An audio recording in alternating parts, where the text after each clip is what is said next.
I am definitely feeling better, and today I'm going to read a few more poems.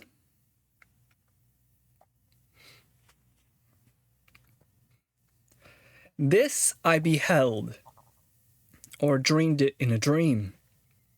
There spread a cloud of dust along a plain, and underneath the cloud, or in it, raged a furious battle, and men yelled, and swords shocked upon swords and shields. A prince's banner wavered, then staggered backward, hemmed by foes. A craven hung along the battle's edge and thought, had I a sword of keener steel, that blue blade that the king's son bears, but this blunt thing? He snapped and flung it from his hand, and lowering, crept away and left the field. Then came the king's son, wounded, sore bestead, and weaponless, and saw the broken sword hilt buried in the dry and trodden sand, and ran and snatched it, and with battle shout lifted afresh he hewed his enemy down, and saved a great cause that heroic day. Opportunity by Edward Rowland Sill. In heaven, some little blades of grass stood before God. What did you do? Then all save one of the little blades began eagerly to relate the merits of their lives. This one stayed a small way behind, ashamed. Presently, God said, "And what did you do?" The little blade answered, "Oh, my Lord, memory is bitter to me, for if I did good deeds, I know not of them." Then God, in all his splendor, arose from his throne. "Oh, best little blade of grass," he said. The Blades of Grass by Stephen Crane. Goodbye, proud world. I'm going home. Thou art not my friend, and I am not thine.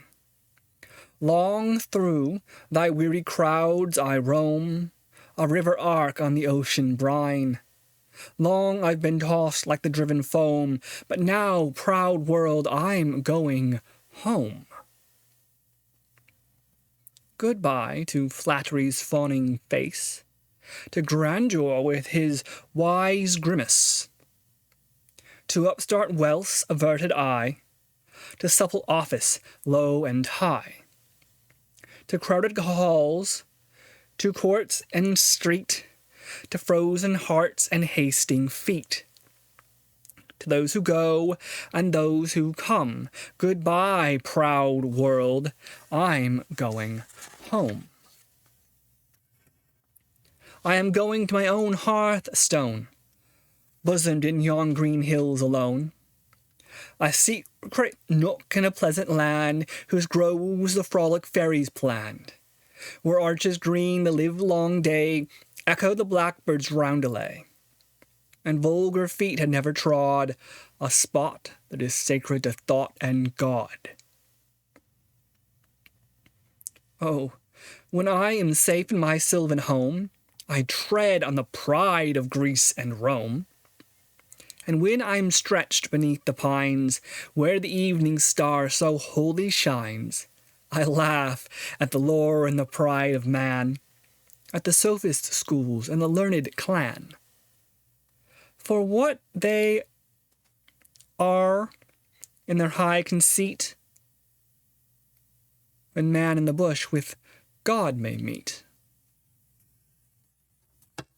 Goodbye by Ralph Waldo Emerson. Is there for honest poverty that hangs his head and all that? The coward slave, we pass him by.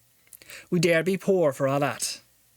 For all that and all that, our toils obscured and all that. The rank is but the guinea stamp, man's a gowd for all that. Though unhamely fair we dine, were hot and grey and a' that. Gie fools their silks and knaves their wine. A man's a man, for all that. For all that, and all that, their tinsel show, and all that. The honest man, though e'er sae poor, is king of men for all that. You see yon birk he called a lord, with struts and stairs and all that. Though hundreds worship at his word, he's but a coof for all that. For all that, and all that, his ribboned star, and all that. The man o' independent mind, he looks and laughs at all that. A prince can mark a belted knight, marquis, duke, and all that. But an honest man's aboon his might, good faith, he manna for that. For all that, and all that, their dignities and all that, the pith of sense and pride of worth, a higher rank than all that. Then let us pray that come it may, as come it will, for all that sense and worth o'er the earth may bear the grey and all that. For all that, and all that, it's coming yet for all that. The man to man, the world o'er, shall brothers be, for all that. For All That, by Robert Burns.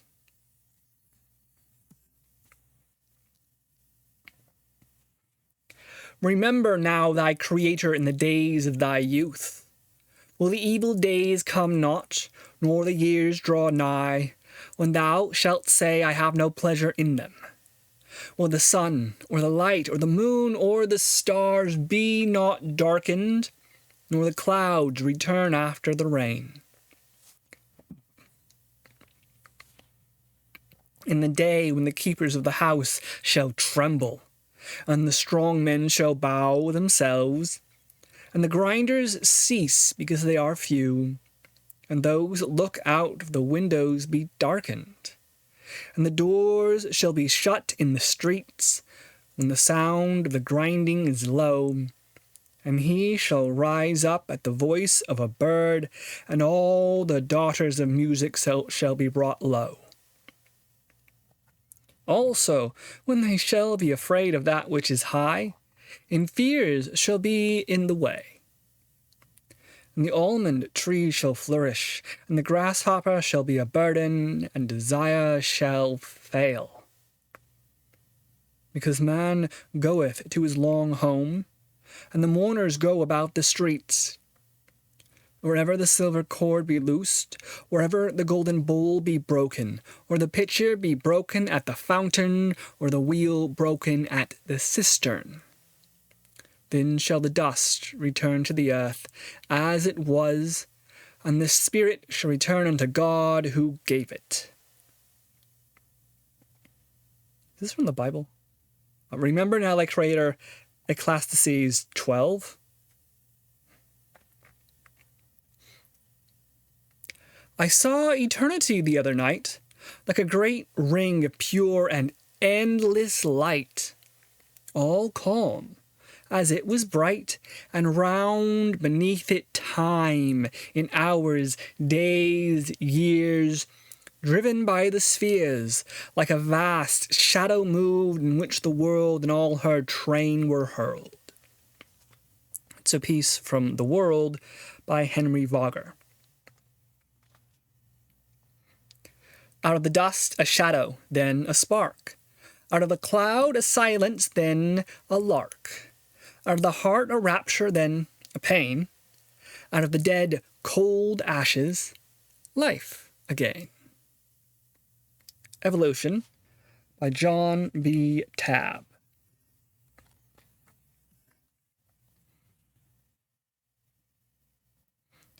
I believe a leaf of grass is no less than the journey work of the stars.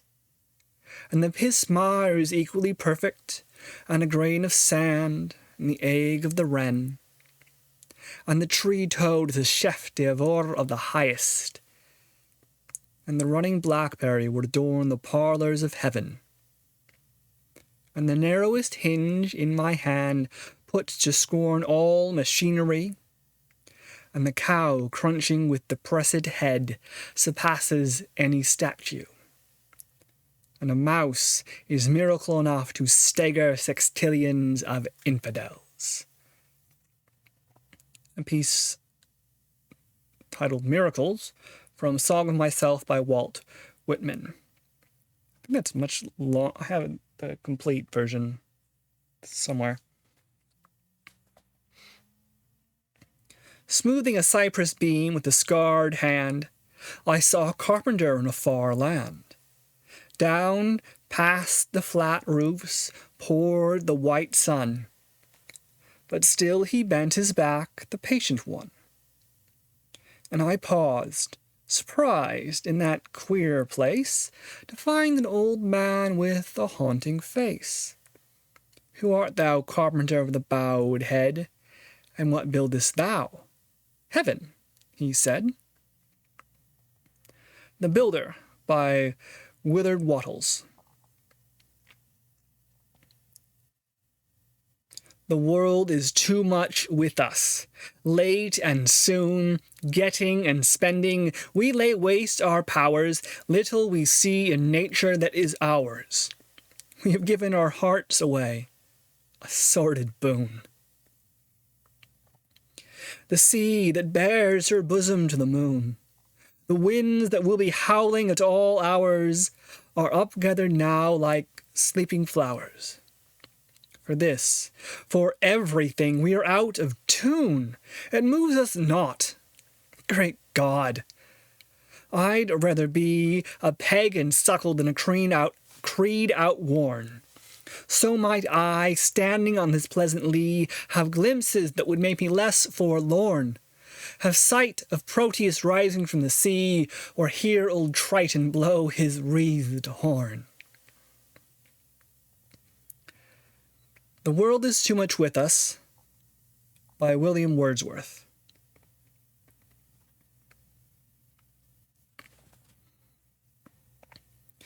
The spacious firmament on high, with all the blue ethereal sky, and spangled heavens, a shining frame, the great original proclaim. The unwearied sun, from day to day, does his Creator's power display, and publishes to every land the work of an almighty hand. Soon as the evening shades prevail, the moon takes up the wondrous tale, and nightly to listening earth repeats the story of her birth, whilst all the stars around her burn, and all the planets in their turn confirm the tidings as they roll, and spread the truth from pole to pole. What though in solemn silence all move round the dark terrestrial ball? What though nor real voice nor sound amid their radiant orbs be found? In reason's ear they all rejoice, and utter forth a glorious voice, forever singing as they shine, the hand that made us is divine. The Spacious Firmament on High, by Joseph Addison.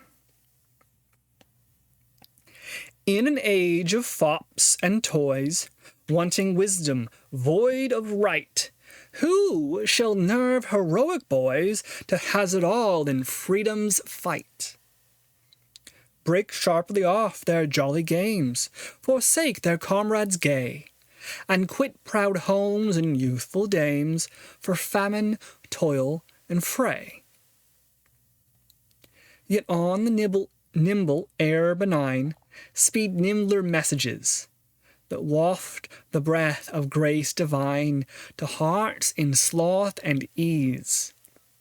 So nigh is grandeur to our dust, so near is God to man.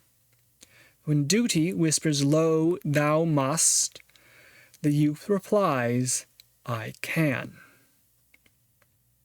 Voluntaries, by Ralph Waldo Emerson.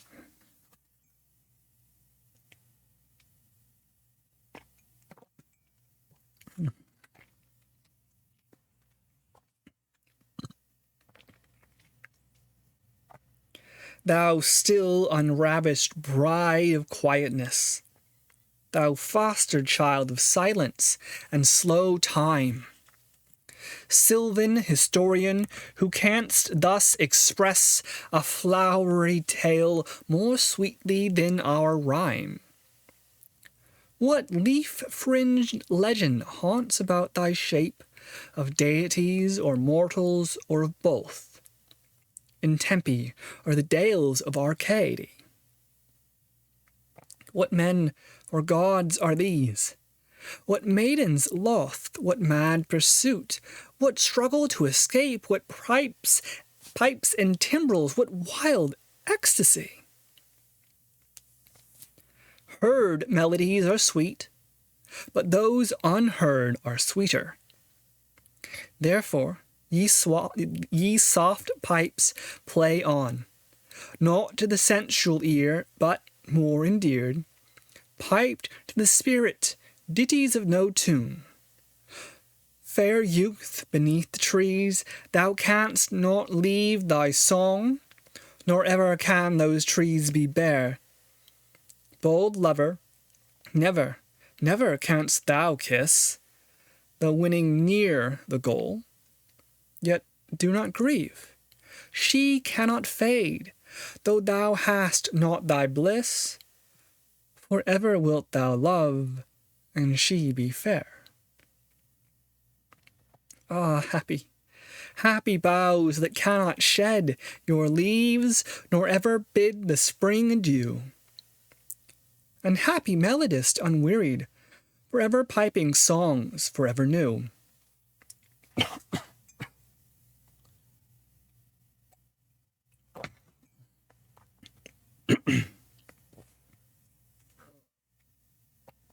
More happy love, more happy, happy love, forever warm and still to be enjoyed, forever panting and forever young, all breathing human fashion far above, that leaves a heart high sorrowful and cloyed, a burning forehead and a parched tongue.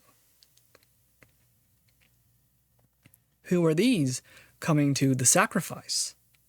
To what green altar, O mysterious priest, leadest thou that heifer lowing at the skies, and all her silken flanks with garlands dressed? What little town by river or seashore or mountain built with peaceful citadel is emptied of its folk this pious morn? And, little town, thy streets forevermore will silent be, and not a soul to tell why thou art desolate can e'er return.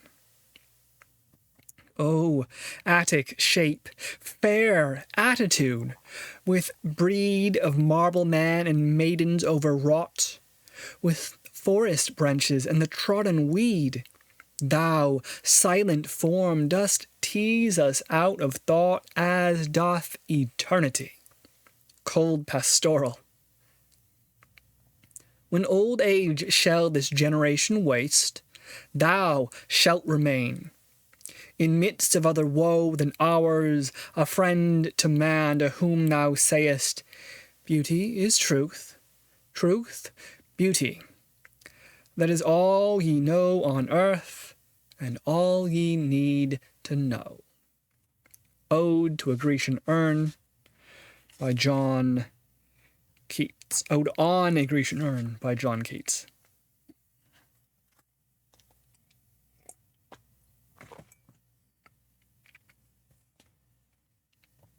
In men whom men condemn as ill, I find so much of goodness still. In men whom men pronounce divine, I find so much of sin and blot. I do not dare to draw a line between the two where God has not. Charity by Joaquin Miller. Mysterious night, when our first parents knew thee from report divine and heard thy name, did he not tremble for this lovely frame, this glorious canopy of light and blue? Yet 'neath the curtain of translucent dew, bathed in the rays of the great setting flame, Hesperus with the hosts of heaven came. And lo, creation widened on man's view. Who could have thought such darkness lay concealed within thy beams, O sun? Or who could find, while fly and leaf and insect stood revealed, that to such countless orbs thou madest us blind? If light can thus deceive, wherefore not life? To Night by Joseph Blanco White. He drew a circle to shut me out, heretic rebel, a thing to flout. But love and I had the wit to win, we drew a circle that took him in. Outwitted by Edwin Markham.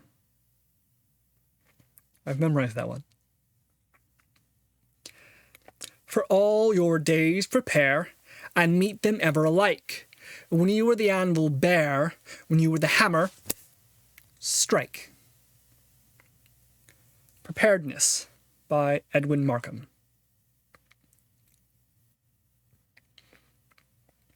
These foreigners with strange and avid faces, crowding our shores, marring our pleasant places, they must be curbed. So mused King Powhatan, 100% red blood American. Immigrants by Nancy Bird Turner. I saw a man pursuing the horizon. Round and round they sped. I was disturbed at this. I accosted the man. It is futile, I said. You can never... You lie, he cried, and ran on. I Saw a Man by Stephen Crane.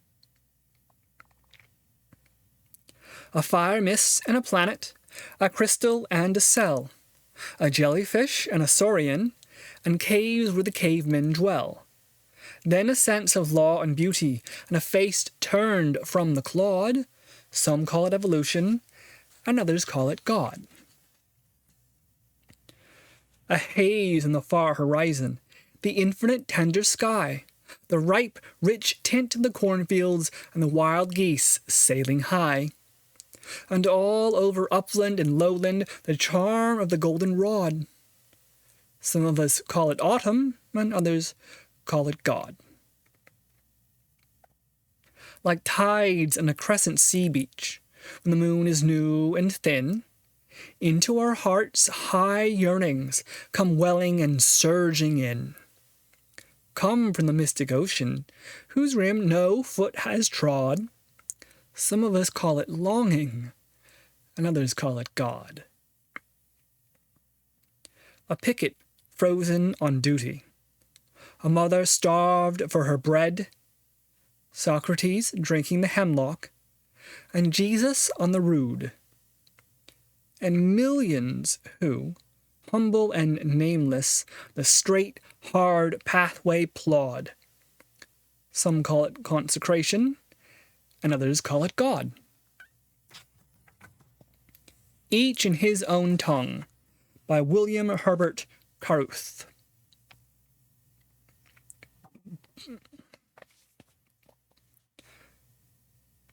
Most men know love but as a part of life.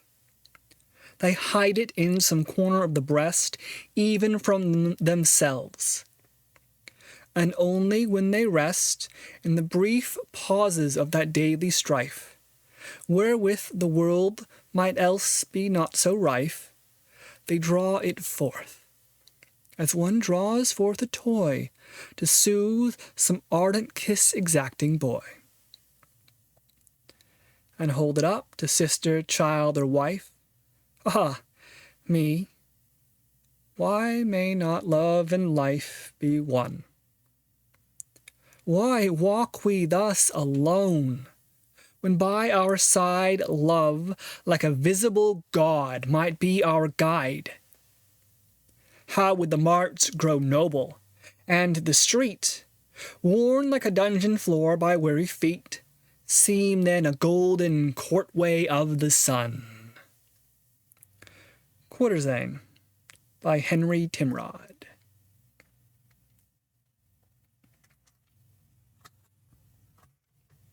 I think it is over. Over. I think it is over at last. Voices of foeman and lover, the sweet and the bitter, have passed. Life, like a tempest of ocean, has overblown its ultimate blast. There's a faint but There's but a faint sobbing seaward, where the calm of the tide deepens leeward. And behold, like the welcoming quiver of heart pulses throbbed through the river, those lights in the harbour at last, the heavenly harbour at last. I feel it is over. Over. For the winds and the waters surcease. Ah, few were the days of the rover that smiled in the beauty of peace. And distant and dim was the omen that hinted redress or release from the ravages of life and its riot. What marvel I yearn for the quiet which bides in the harbour at last, for the lights with their welcoming quiver that throb through the sanctified river, which girdled the harbour at last, this heavenly harbour at last. In Harbour, by Paul Hamilton Hayne.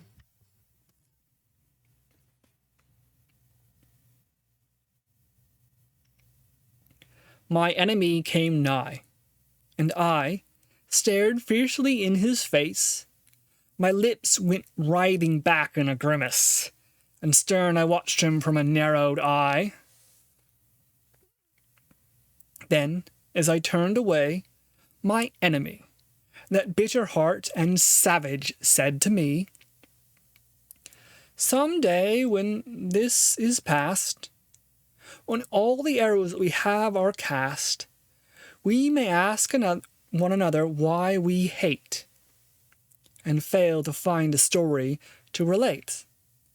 It may seem to us then a mystery that we could hate each other." Thus said he, and did not turn away, waiting to hear what I might have to say. But I fled quickly, fearing if I stayed, I might have kissed him as I would a maid. Hate by James Stephens.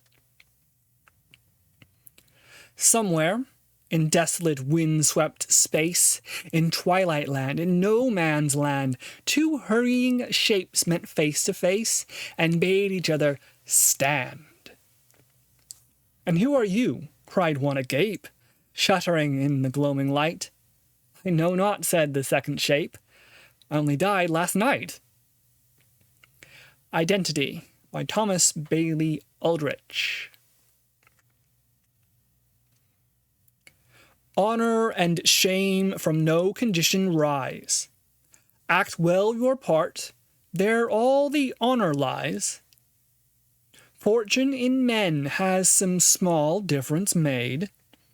One flaunts in rags, one flutters in brocade.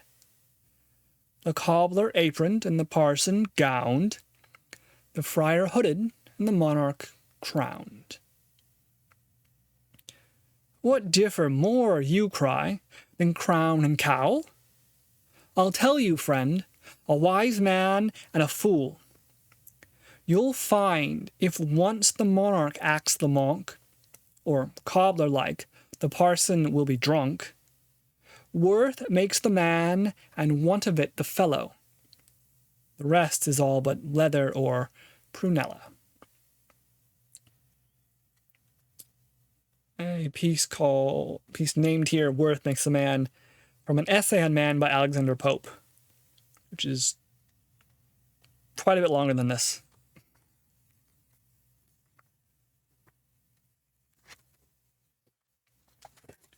Let's see.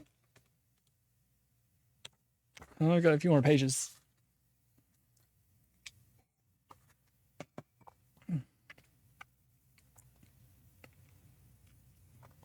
The moth, enraged, beats against the lamp. his wings forming countless tiny fans, and falls at last, a frail pinch of grey ashes. The lamp burns on, tranquilly. Guan Si Tong finds violence weaker than serenity. The rose is dangling on its broken stem. Its petals are dropping one by one. Who shall gather them together to make a rose again? Kumong mourns the passing of his years. At the right moment, the earth smiles. Between her lips, slightly parted, a daisy trembles in sheer delight. Mi Ti advises a young poet not to despair. The stars are radiant queens, walking majestically across infinity. But the edges of their azure cloaks trail in the muddy pools of the earth. Zhou Qing advises practicality to a poet. The branches laden with fruit bend humbly to the ground. Ti Fu rebukes a vain man. The souls of men are birds with beaks of glass, which break, knocking at the adamantine gates of paradise. Wing Mu, C, speaks of the vanity of man's illusions. Of China and Her Wisdom by Paul Eldridge. That might be a translation, or a set of translations.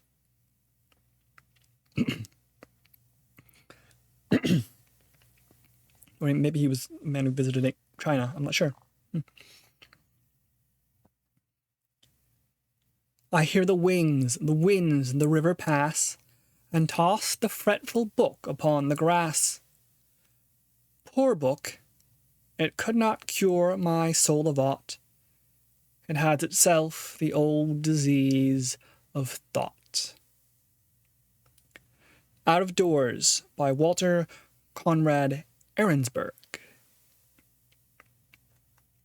Time, you old gypsy man, will you not stay? Put up your caravan just for one day. All things I'll give you, will you be my guest?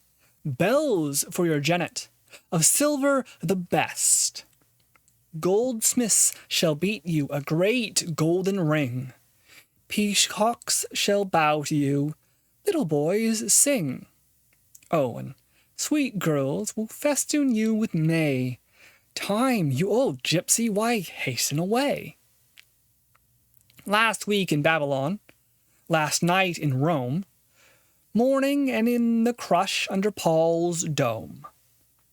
Under Paul's dial, you tightened your rein. Only a moment, and off once again. Off to some city now blind in the womb. Off to another, ere that's in the tomb. Time, you old gypsy man, will you not stay?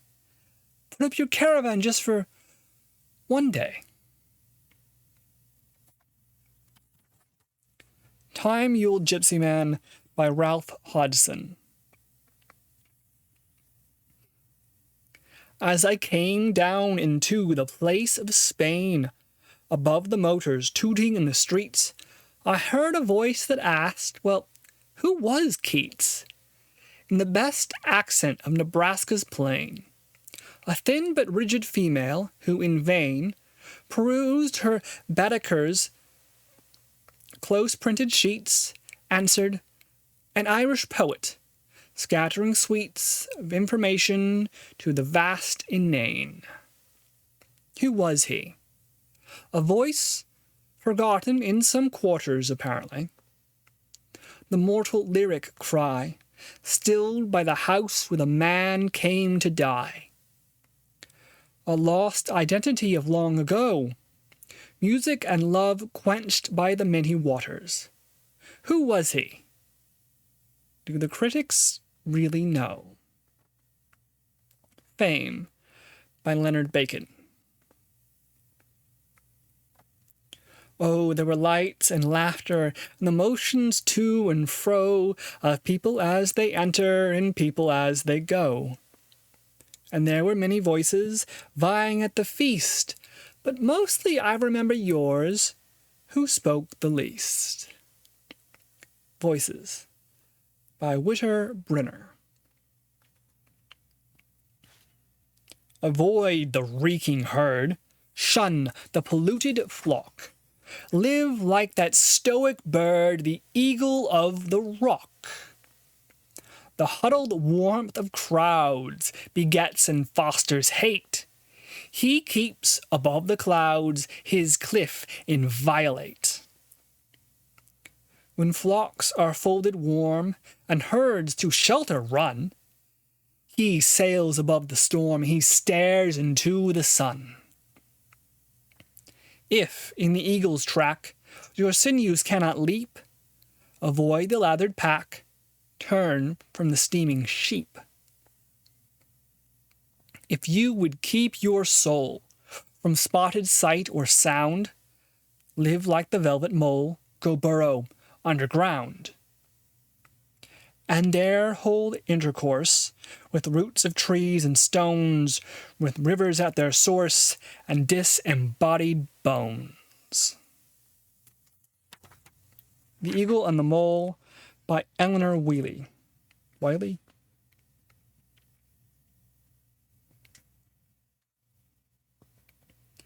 And these few precepts in thy memory see thou character.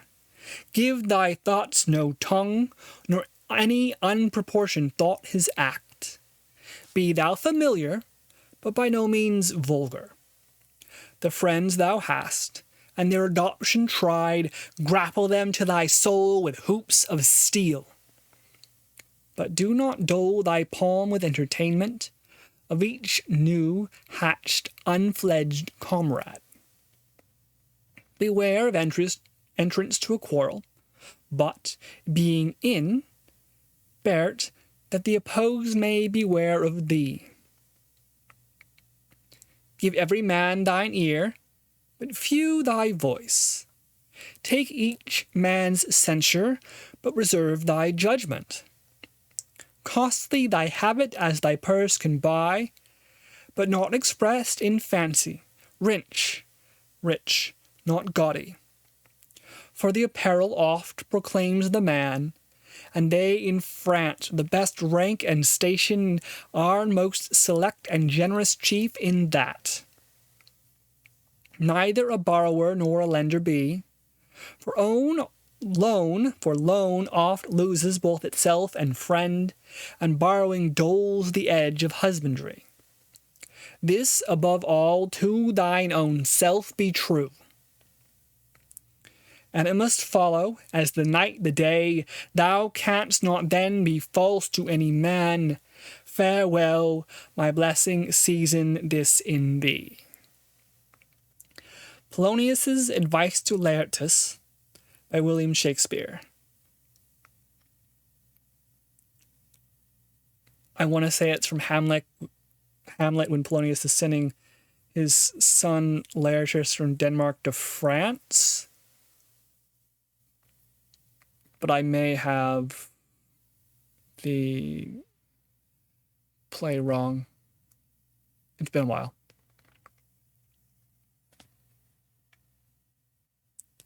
If I should die tonight, my friends would look upon my quiet face before they laid it in its resting place, and deem that death had left it almost fair. And laying snow-white flowers against my hair, would smooth it down with tearful tenderness, and fold my hands with lingering caress. Poor hands, so empty and so cold tonight. If I should die tonight, my friends would call to mind with loving thought some kindly deed the icy hand had wrought, some gentle word the frozen lips had said, errands on which the willing feet had sped. the memory of my selfishness and pride, my hasty words would all be put aside, and so I should be loved and mourned tonight. If I should die tonight, even hearts estranged would turn once more to me, recalling other days remorsefully. The eyes that chill me with averted glance would look upon me as of yore, perchance, would soften in the old familiar way. For who would war with dumb unconscious clay? So I might rest, forgiven of all tonight. O friends, I pray tonight, keep not your kisses for my dead cold brow. The way's lonely, let me feel them now. Think gently of me, I am travel-worn. My faltering feet are pierced with many a thorn. Forgive, O hearts estranged, forgive, I plead. When dreamless rest is mine, I shall not need the tenderness for which I long tonight. If I Should Die Tonight, by Arabella Eugenia Smith.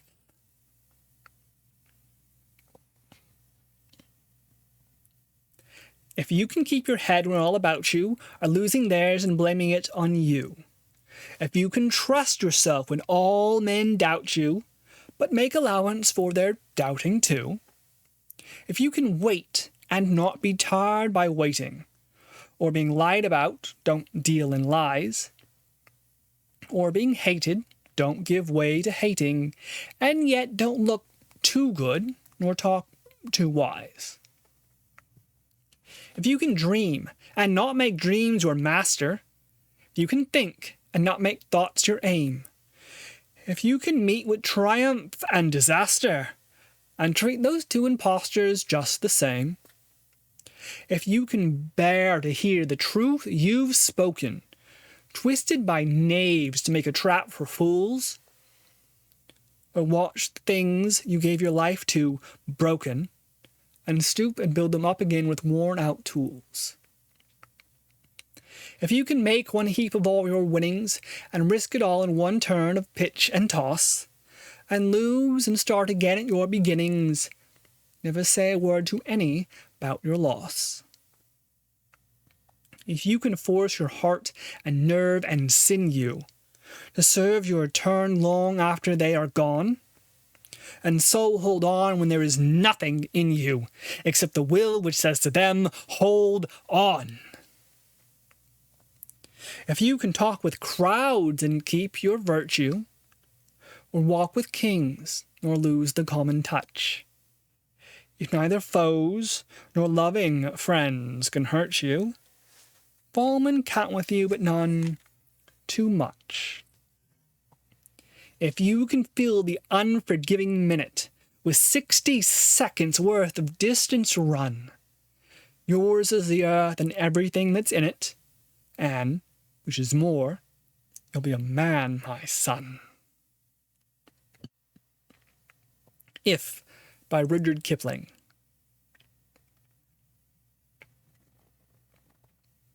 Flower in the crannied wall, I pluck you out of crannies. I hold you here, root and all, in my hand. Little flower, but if I could understand what you are, root and all, and all and all, I should know what God and man is. Flower in the Crannied Wall by Alfred Lord Tennyson. They set the slave free, striking off his chains. Then he was as much of a slave as ever. He was still chained to servility. He was still manacled to indolence and sloth. He was still bound by fear and superstition, by ignorance, suspicion, and savagery. His slavery was not in the chains, but in himself. They can only set free men free, and there is no need of that. Free men set themselves free. The Slave by James Oppenheim.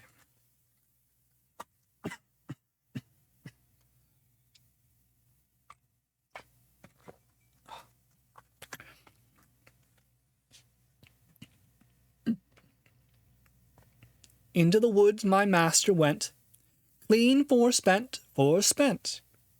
Into the woods my master came, forspent with love and shame. But the olives, they were not blind to him. The little grey leaves were kind to him. The thorn tree had a mind to him, when into the woods he came. Out of the woods my master went, and he was well content. Out of the woods my master came, content with death and shame. When death and shame would woo him last, from under the trees they drew him last. 'Twas on a tree they slew him last, when out of the woods he came. Ballad of Trees and the Master by Sidney Lanier.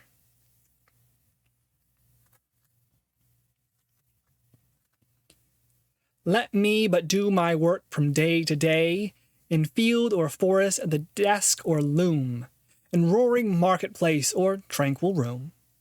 Let me but find it in my heart to say, when vagrant wishes beckon me astray, this is my work, my blessing, not my doom. Of all who live, I am the one by whom this work can best be done in the right way. Then shall I see it not too great nor small, to suit my spirit and to prove my powers.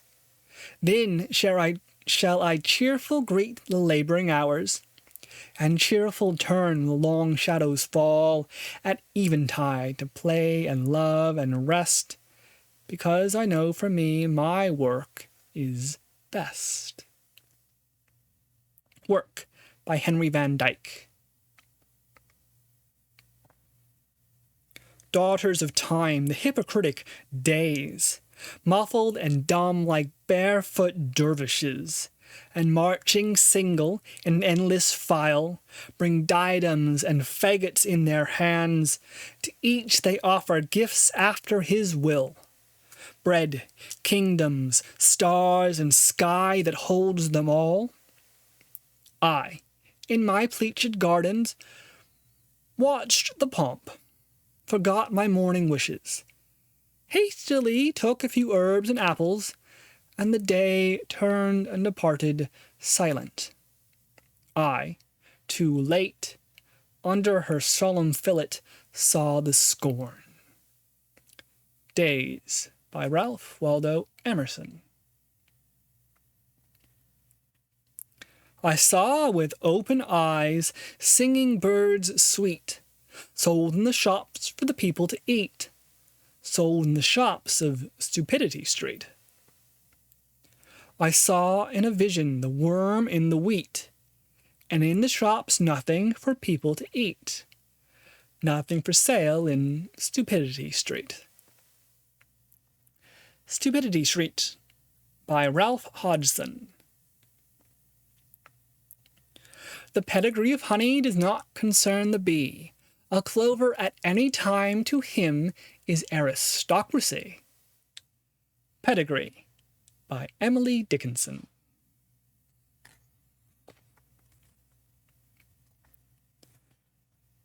And last one in this chapter. Defeat may serve as well as victory, to shake the soul and let the glory out. When the great oak is straining in the wind, the boughs drink in new beauty, and the trunk sends down a deeper root on the windward side. Only the soul that knows the mighty grief can know the mighty rapture. Sorrows come to stretch out spaces in the heart for joy. Victory in Defeat by Edwin Markham.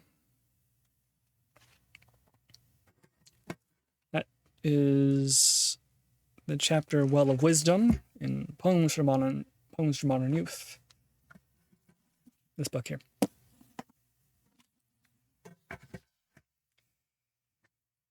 Thank you. And I suppose I'll end with trying to make up a poem of my own. Let's see. Often hours pass while I stare at my phone, dreaming of a sweet and bitter home, thinking that perhaps if I find the right message in the glass, that I could return to the past. So I will look at pictures here and there, and listen to music I fain had forgot, and sometimes I'll do what I think I ought, and better myself each day in thought. As for more than that, action, I believe, is presently what my soul doth need. So in pursuit of that, I'll place down the phone, I'll leave the home, and head off to the wide world again, roaming around, following the call of the wind. Thank you.